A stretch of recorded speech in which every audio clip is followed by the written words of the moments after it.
Hi, it's Paul Reiffer here, and I wanted to show you how I'd be editing this cityscape image in Capture One. So in front of us we have a shot of Chicago that I took from a rooftop. And the first thing we're going to do before we make any adjustments is pull in the lens profile for the glass that was used at the time of capture. That's going to correct for any chromatic aberration, any diffraction, but it's also going to mean that the distortion that comes from an ultra-wide lens has been corrected as well. So with that done, I'm going to use Capture One's Keystone tool here to correct this perspective. Now, when I say correct, it's not a case of the perspective being wrong, but in this particular instance, I want to pull the viewer in closer into the city and almost give them the perspective that they're looking at it at eye level rather than down from above from the rooftop. So with those keystone lines added, I've now got a much more straight image, which actually looks like as if I was looking straight across the city rather than down upon it. Now in the bottom left hand corner we can also see there's a problem. There was a guy unfortunately taking a picture at the same time that we were on the roof, and that guy needs to be cropped out. So let's just move our crop to here, and at the same time I'm also going to make sure we've given enough headroom to the tower above. Pretty happy with that crop as it stands, so let's apply that, and this is now our base image that we're going to work with. From that perspective, I'm going to create a new clone so that we can go back and look at this as well in a second. But we're going to shift across to the white balance and color balance area of Capture One. So the first thing we're going to change is the white balance, because even though it's pretty close to what I remember seeing, it's not quite there. There's a challenge where it's a little bit warmer than I remember, so we're going to bring the temperature down a little bit. Not too much, and also the tint's a little greener than I remember. It was certainly a lot more pink and warm when I was stood up there on the roof. With that done, I'm a bit concerned about these highlights being a bit too yellow here, so I'm going to pull the highlights in the three-way color balance down to be a bit cooler. Cities tend to look a bit more interesting when there's cool light projected across them. Now, the other challenge I've got in this shot is that the sky was certainly a lot more blue than this image was captured at the same time. So I'm going to rotate the hue of the cyans in this image and bring up their saturation a little bit as well, but also boost the saturation of the blues by quite a lot, just to make sure that my sky hasn't lost the color that was in that shot.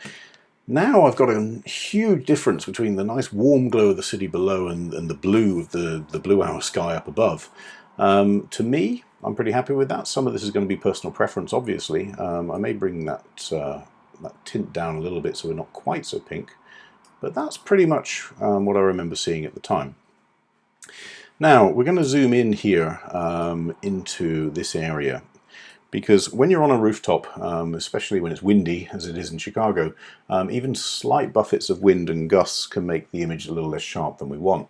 So in this case here, I'm going to pull the sharpening tool just to sharpen the edges of this building, and also bring in some halo suppression. So when you sharpen an image, what can happen sometimes is you get halos around the edges of the contrast lines. By using the halo suppression tool, we can get rid of those halos that may appear. Now while we're in here, I'm also seeing here we've got an overexposed area of the scene where there was a huge amount of light from this parking lot. So let's go into our high dynamic range. Now the camera actually recorded a lot more information than we can actually see in the single exposure, so let's pull the highlights up. All that detail was actually there all the time and in the raw file that's been stored. I don't want to go too far. Let's just pull it down to here because I don't want a complete HDR image, but by pulling the highlights up and rescuing this, I get all my detail back. And at the same time I'm going to pull the shadows up a tiny bit, just so that anything that's too dark hasn't lost any detail in the scene as well. While we're in here, let's just zoom out again, because I'm going to do two things to make the city pop a little more. The first is pull the contrast up a little bit, not too much, but just enough to see a difference. And then the next thing we're going to use is the clarity slider. Again, you can overdo this. If we do this to this level, the scene starts to look a bit fake. So I'm just going to use the clarity to bring up those mid-tones a touch, just so it was about 20 or 30 on the slider, just again to make that scene pop. So other than any dust corrections and things like that, I'm pretty happy. The only thing we're going to do is just then add a tiny adjustment layer. And I'm just going to brush in here and here and here, because when I was making those highlights more blue, unfortunately some of these rooftops have been affected by that as well. So when it comes to the color editor in this range, I'm just going to pick on the blues up here, and I'm going to desaturate them a little bit, just in those areas on the building rooftops, because they weren't blue, they were grey. And that's it. Let's go and have a look. Let's get rid of the mask. And so there's my finished image. There was the original. It's a subtle difference, but this is a cityscape that pops, that I can see and I can remember how it looked and how it felt at the time. So the corrections that I've put in mean that we're now, instead of looking down over the city on a warm city glow with quite a grey sky, we're now part of the city. We've got that nice colour pop, it's nice and bright, nice and vibrant, and we've got the blue back in the sky as well.